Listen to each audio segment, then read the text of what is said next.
Meditation course है गुरुदेव। त्राटक basically WhatsApp based पूरा 25 days का जर्नी रहेगा, जिसमें पूरा ईच एंड एवरीथिंग अबाउट त्राटक बताएंगे कि क्या होता है, कैसे करते हैं, कितना डीप है, किस तरीके से इसको बाकी चीजों में यूज लिया जाएगा आपकी लाइफ में। और जरूरत पड़ेगी तो फिर एक दिन का वर्कशॉप रखेंगे। बाकी अभी तक ये है कि कंप्लीट व्हाट्सएप पे रहेगा, कंप्लीट 25 डेज का जर्नी। डेली मेरे कुछ ऑडियोज आएंगे, मेरे कुछ नोट्स आएंगे, सारी चीजें आएंगी वो 25 डेज तक। ओ, हम गुरु जी। खुश रहो जी।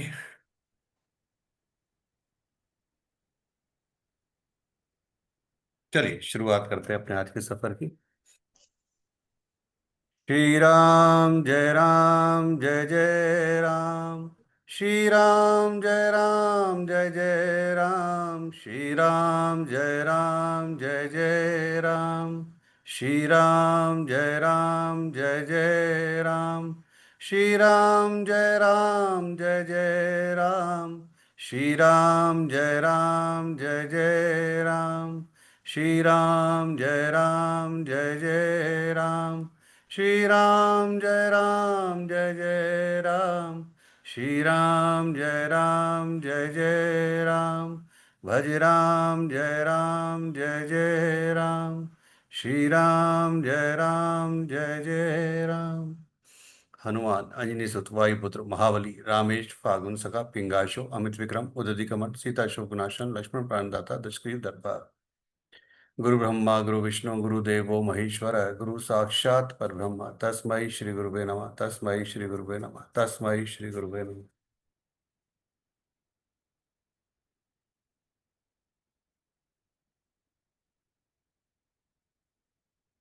चलिए।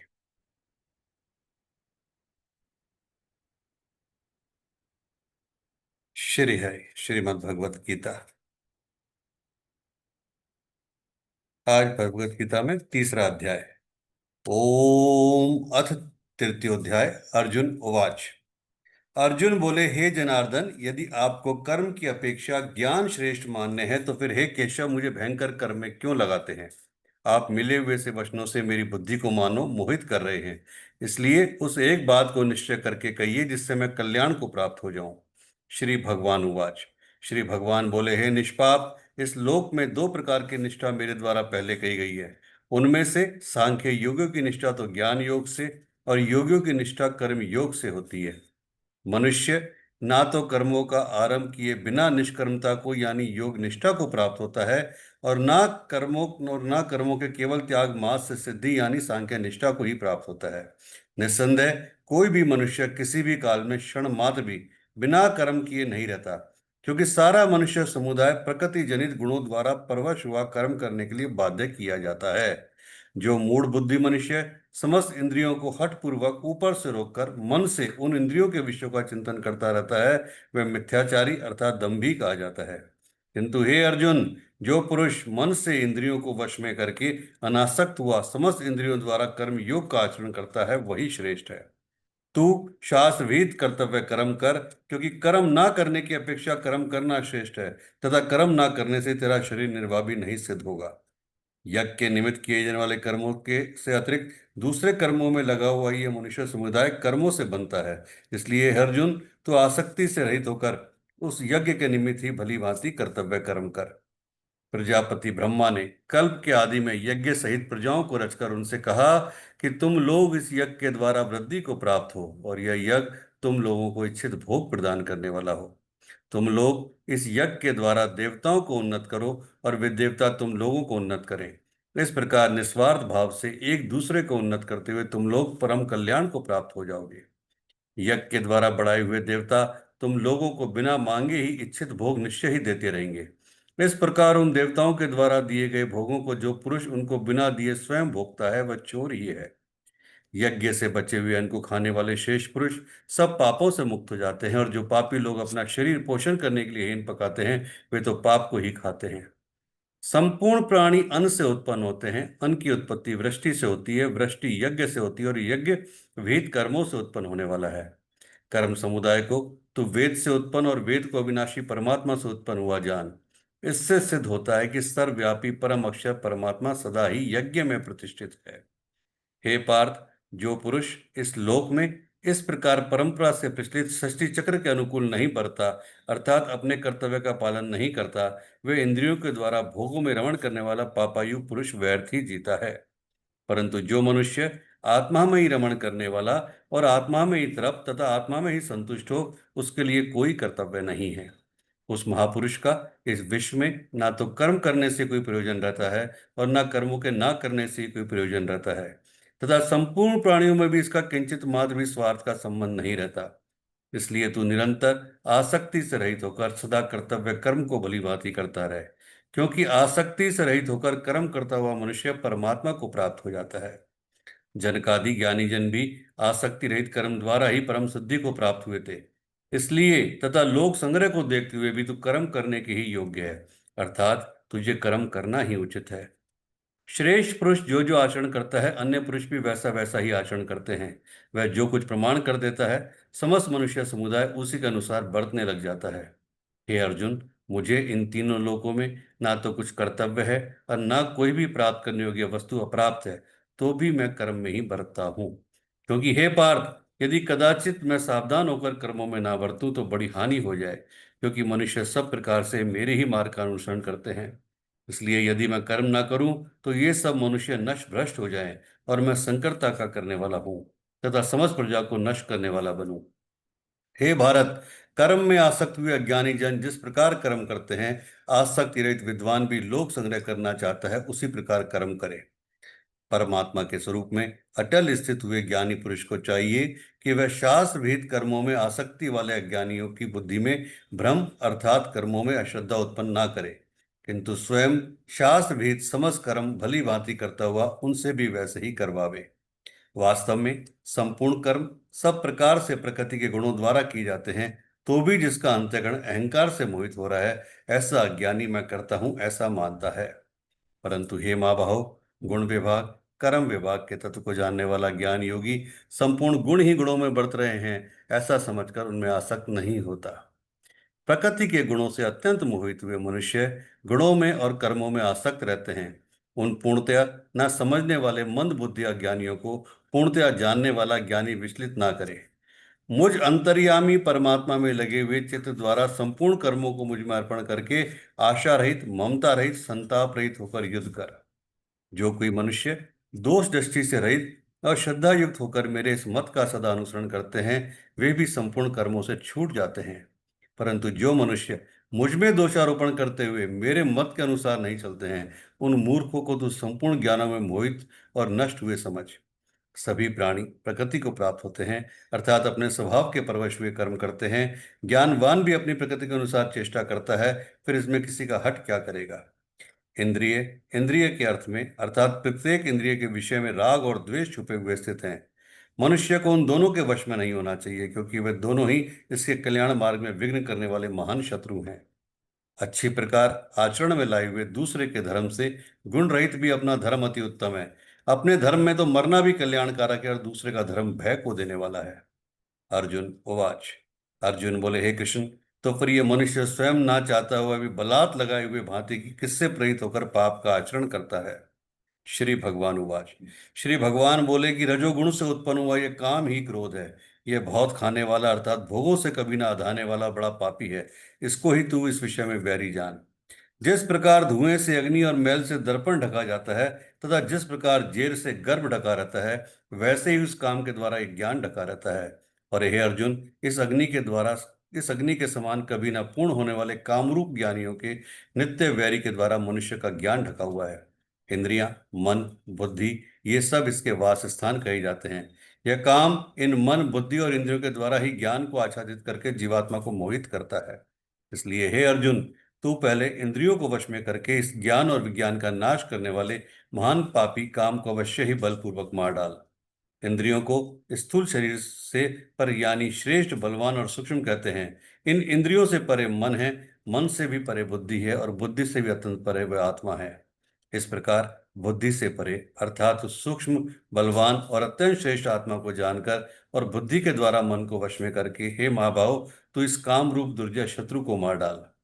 ओम तत्सदिति। श्रीमद्भगवद गीता उपनिषत्सु ब्रह्म विद्यायाम योग शास्त्रे श्री कृष्ण अर्जुन संवादे कर्म योगो नामक तृतीयोध्याय संपूर्णम। ओम नमो भगवते वासुदेवाय। ओम नमो भगवते वासुदेवाय। ओम नमो भगवते वासुदेवाय। ओम नमो भगवते वासुदेवाय। ओम नमो भगवते वासुदेवाय। ओम नमो भगवते वासुदेवाय। ओम नमो भगवते वासुदेवाय।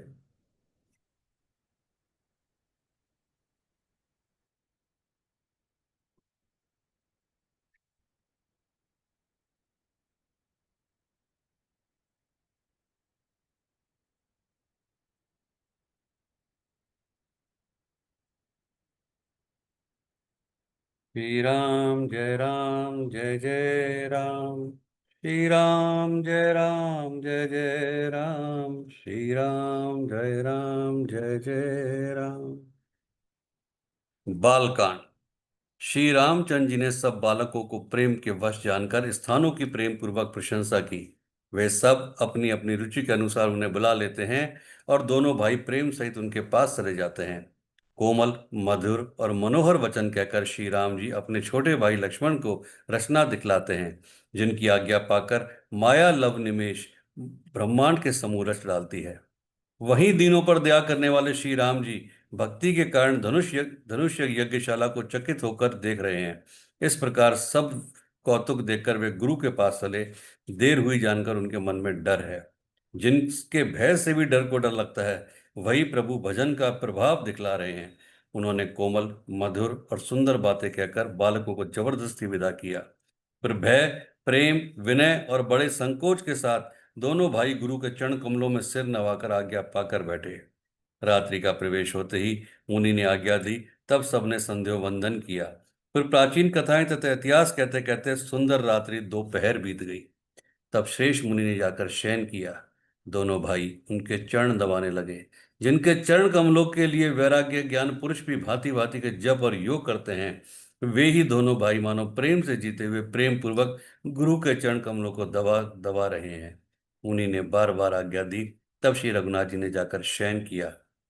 श्री रामचंद्र जी के चरणों को हृदय से लगाकर भय और प्रेम सहित परम सुख का अनुभव करते हुए लक्ष्मण जी उनके पैर दबा रहे हैं। प्रभु श्री रामचंद्र जी ने बार बार कहा कि हे तात, जाओ सो जाओ। तब वे उन चरण कमलों को हृदय में धरकर लेटे रहे। रात बीतने पर मुर्गे का शब्द कानों से सुनकर लक्ष्मण जी उठे। जगत के स्वामी सुजान श्री रामचंद्र जी भी गुरु से पहले ही जाग गए। सब शौच क्रिया करके वे जाकर नहाए। फिर संध्या अग्निहोत्र नित्य कर्म समाप्त करके उन्होंने मुनि को मस्तक निवाया। पूजा का समय जानकर गुरु की आज्ञा पाकर दोनों भाई फूल लेने गए। उन्होंने जाकर राजा का सुंदर बाग देखा, जहाँ बसंत ऋतु लुभा कर रह गई है। मन को लुभावने वाले अनेक वृक्ष लगे हैं। रंग बिरंगी उत्तम लताओं के मंडप छाए हुए हैं। नए पत्तों, फलों और फूलों से युक्त सुंदर वृक्ष अपनी संपत्ति से कल्प वृक्ष को भी लजा रहे हैं। पपीहे, कोयले, तोते, चकोर आदि पक्षी मीठी बोली बोल रहे हैं और मोर सुंदर नृत्य कर रहे हैं। बाग के बीचों बीच सुहावना सरोवर सुशोभित है, जिसमें मणियों की सीढ़ियां विचित्र ढंग से बनी हुई हैं। उसका जल निर्मल है, जिसमें अनेकों रंग के कमल खिले हुए हैं। जल के भीतर पक्षी कलरव कर रहे हैं और और भौरे गुंजार कर रहे हैं। बाग और सरोवर को देखकर प्रभु श्री रामचंद्र जी भाई लक्ष्मण सहित हर्षित हुए। यह बाग वास्तव में रमणीय है, जो श्री रामचंद्र जी को सुख दे रहा है। चारों ओर दृष्टि डालकर और मालियों से पूछकर वे प्रसन्न मन से पुत्र पत्र पुष्प लेने लगे। उसी समय सीता जी वहां आई। माता ने उन्हें गिरजा जी की पूजा करने साथ में सब सुंदरी और सयानी सखियां हैं, जो मनोहर वाणी से गीत गा रही हैं। सरोवर के पास गिरजा जी का मंदिर सुशोभित है, जिसका वर्णन नहीं किया जा सकता। देखकर मन मोहित हो जाता है। सखियों सहित सरोवर में स्नान करके सीता जी प्रसन्न मन से गिरजा जी के मंदिर में गई। उन्होंने बड़े प्रेम से पूजा की और अपने लिए योग्य सुंदर वर मांगा। एक सखी सीता जी का साथ छोड़कर फुलवारी देखने चली गई थी। उसने जाकर दोनों भाइयों को देखा और प्रेम में विह्वल होकर वह सीता जी के पास आई।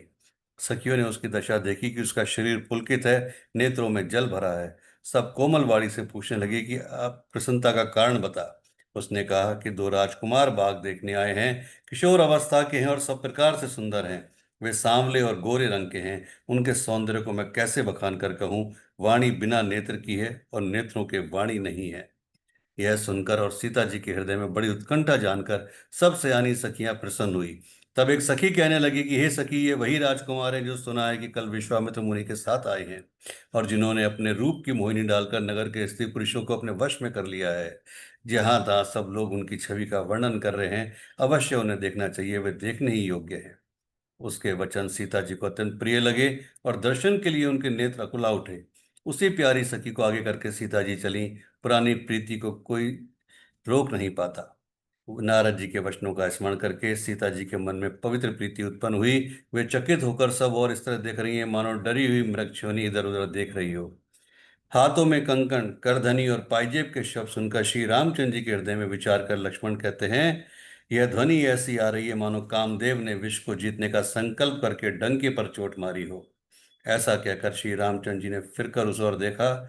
श्री सीता जी के मुख रूपी चंद्रमा को निहारने के लिए उनके नेत्र चकोर बन गए। सुंदर नेत्र स्थिर हो गए, मानो निमि जनक जी के पूर्वज ने सकुचाकर सारी पलकें छोड़ दी हो और जिससे पलकों का गिरना रुक गया हो। श्री रामचंद्र जी सीता जी को निहारते रह गए, निहारते रह गए। सीता जी की शोभा देखकर श्री रामचंद्र जी ने बड़ा सुख पाया। हृदय में वे उसकी सराहना करते हैं किंतु मुख से वचन नहीं निकलते। वह सुंदरता सुंदर को भी सुंदर करने वाली है, मानो सुंदरता रूपी घर में दीपक की लौ जल रही हो। अब तक सुंदरता रूपी भवन में अंधेरा था, वह भवन मानो सीता जी की सुंदरता रूपी दीपशिखा को पाकर जगमगा उठा, पहले से भी अधिक सुंदर हो गया। सारी उपमाओं को तो कवियों ने झूठा बना रखा है, मैं जनक नंदिनी श्री सीता जी को किससे उपमा दूं। इस प्रकार हृदय में सीता जी की शोभा का वर्णन करके और अपनी दशा को विचार कर प्रभु श्री रामचंद्र जी पवित्र मन से अपने छोटे भाई लक्ष्मण से समय अनुकाल वचन बोले, हे तात, यह वही जनक जी की कन्या है जिसके लिए धनुष यज्ञ हो रहा है। सखियां इसे गौरी पूजन के लिए ले आई हैं। यह फुलवाड़ी में प्रकाश करती हुई फिर रही हैं। जिसकी अलौकिक सुंदरता देखकर स्वभाव से ही पवित्र मेरा मन शुद्ध हो गया है, वह सब कारण तो विधाता जाने। मेरे मंगलदायक अंग फड़क रहे हैं।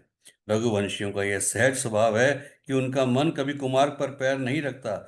मुझे तो अपने मन का अत्यंत ही विश्वास है कि जिसने स्वप्न में भी पराई स्त्री पर दृष्टि नहीं डाली, रण में शत्रु जिनकी पीठ नहीं देख पाते, पराई स्त्रियां ऐसे पुरुष संसार से बिल्कुल अलग चलती हैं, उसके बावजूद क्यों मेरा मन आज विचलित हो रहा है। यो श्री रामचंद्र जी छोटे भाई से बातें कर रहे हैं पर मन सीता जी के रूप में लुभाया हुआ है। उनके मुख रूपी कमल के छवि रूप मकरंद रस को भौरे की तरह पी रहा है। सीता जी चकित होकर चारों ओर देख रही हैं। मन इस बात की चिंता कर रहा है कि राजकुमार कहाँ चले गए।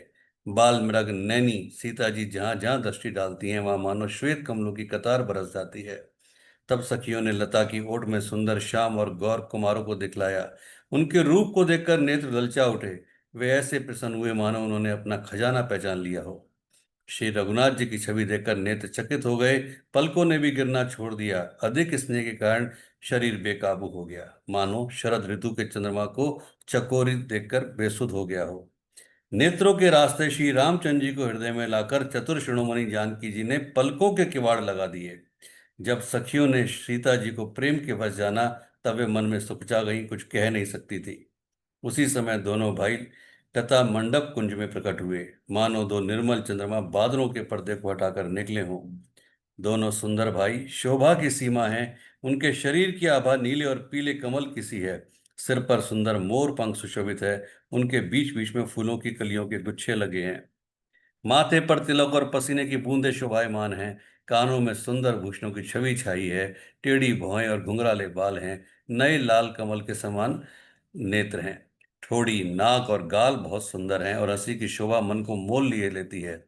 मुख की छवि तो मुझसे कही नहीं जाती, जिसे देखकर बहुत से कामदेव लजा जाते हैं। वक्ष स्थल पर मणियों की माला है। शंख के सुंदर सुदर्शन गला है। कामदेव के हाथी के बच्चे की सूंड के समान भुजाएं हैं, जो बल की सीमा है। जिसके बाएं हाथ में फूलों सहित दोना है। हे सखी, ये सांवला कुंवर तो बहुत ही सलोना है। सिंह की सी कमर वाले, पीतांबर धारण किए हुए, शोभा और शील के भंडार, सूर्य कुल के भूषण श्री रामचंद्र जी को देखकर सखियां अपने आप को भूल गई। एक चतुर सखी धीरज धरकर हाथ पकड़कर सीता जी से बोली, गिरजा जी का ध्यान फिर कर लेना, इस समय राजकुमारों को क्यों नहीं देख लेती हो। तब सीता जी ने सकुचाकर नेत्र खोले और रघुकुल के दोनों सिंहों को अपने सामने देखा।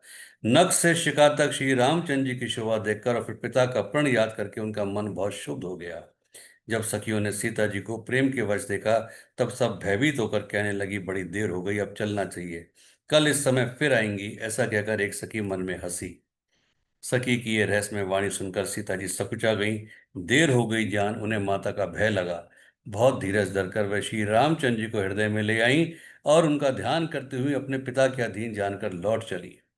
मृग, पक्षी और वृक्षों को देखने के बहाने सीता जी बार बार घूम जाती हैं और श्री रामचंद्र जी की छवि देखकर उनका प्रेम कम नहीं हो रहा, बल्कि बढ़ता ही जा रहा है। शिव जी के धनुष को कठोर जानकर वे मन में विलाप करती हुई हृदय में श्री रामचंद्र जी की सांवली मूर्ति को रखकर चली। वह ये सोचने लगी कि इतना कठोर धनुष ये तोड़ पाएंगे। मेरे पिता ने ऐसा कैसा प्रण ले लिया, कैसा वचन ले लिया। प्रेमवश ऐश्वर्य की विस्मृति हो जाने से ऐसा हुआ। फिर भगवान के बल का स्मरण आते ही वह हर्षित हो गई और सांवली छवि को हृदय में धारण करके चली।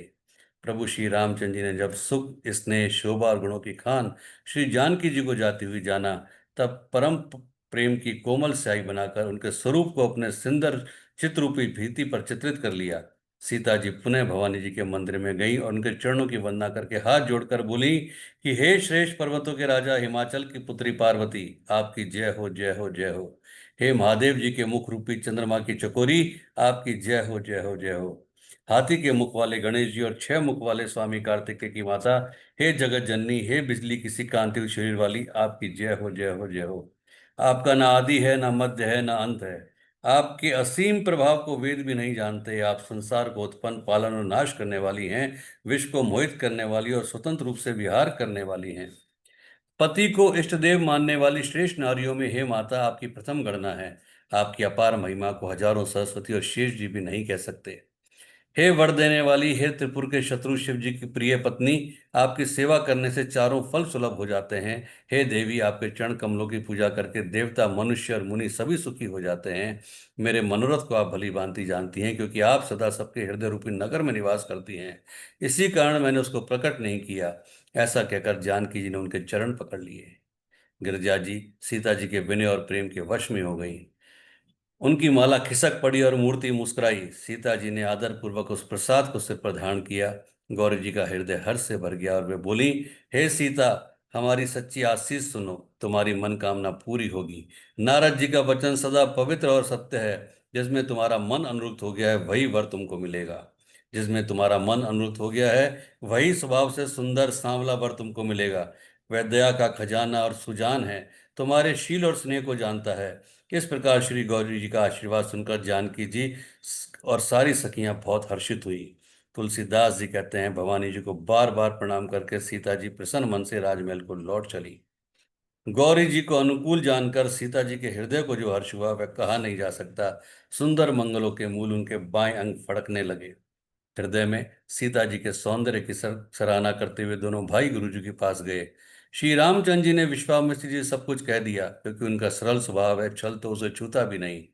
फूल पाकर मुनि ने पूजा की, फिर दोनों भाइयों को आशीर्वाद दिया कि तुम्हारे मनोरथ सफल हो। यह सुनकर श्री राम और लक्ष्मण सुखी हुए। श्रेष्ठ विज्ञानी मुनि विश्वामित्र जी भोजन करके कुछ प्राचीन कथाएं कहने लगे।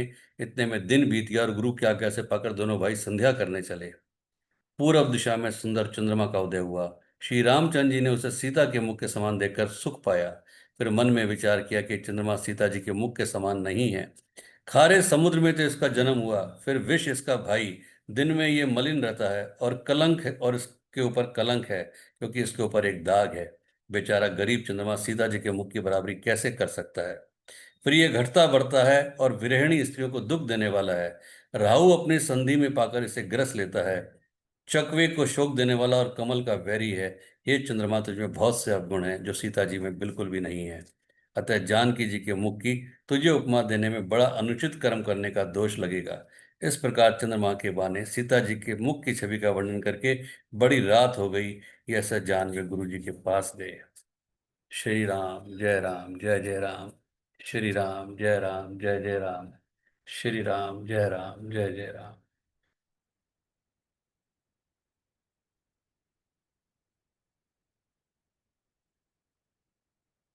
हाँ जी, कुछ और पूछना है?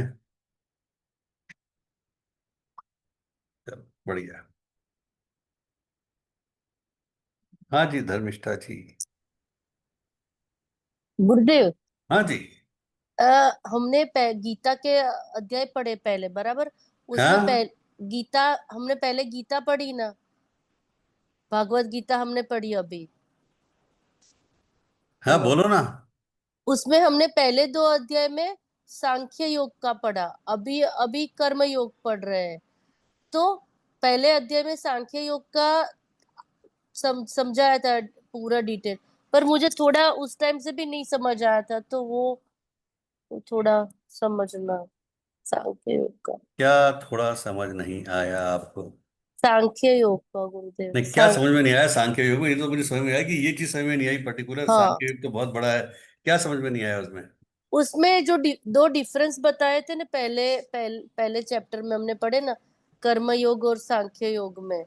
देखो, तो उसमें सीधा सीधा अगर शॉर्ट भाषा में समझाऊं और बहुत सुंदर समझाऊं तो कर्म हाँ, योग तो ये है कि कर्म करना पड़ेगा, और हाँ, बिना फल की इच्छा के कर्म करो। हम्म, ठीक है, वो कर्म हम्म, योग है कि कर्म करना ही पड़ेगा किसी भी कंडीशन में, उसके बिना आपका काम नहीं चल सकता। लेकिन वो कर्म ऐसा हो जिसमें फल का इच्छा ना हो, है ना, बिना फल हम्म, की इच्छा वाला कर्म, वो कर्म योग माना गया। सांख्य योग ये है कि जिसमें आप पर्टिकुलर कुछ इच्छा रख के चलते हो। ठीक है। और दूसरी बात, कर्म योग में एक चीज और कहा गई कि जब आप फल की इच्छा नहीं रखते तब आप अपने आप को पूरी तरह शरणागति कर देते हो, कि जो आपको मंजूर हो वो आप करो। सांख्य योग में आप शरणागति नहीं करते, वहां आप अपना दिमाग लगाते हो।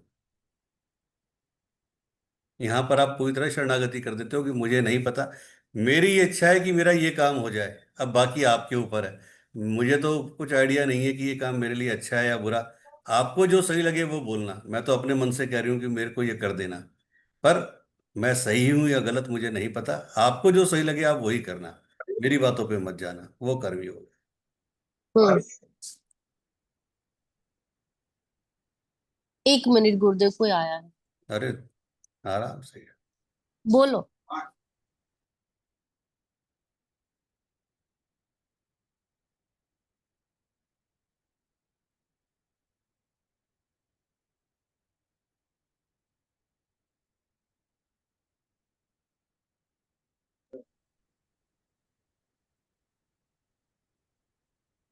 ठीक है, हो गया। चलो ठीक है, कल पूछ लेना। हाँ जी भारती, क्या हाल है आपके? ठीक हो गुरु जी। ठीक हो? क्या बात। मजा में? मजा में नहीं हो? अरे क्या हो गया? ऐसे गर्दन हिलाई, मजा में नहीं हो? क्या हो गया? करूंगी कॉल आपको थोड़ी देर के बाद। अच्छा चलो, ठीक है। अच्छी बात है, मजा में नहीं हो फिर भी बोल रहे हो, ठीक है, अच्छी बात है ना, यही होना चाहिए। बहुत बढ़िया।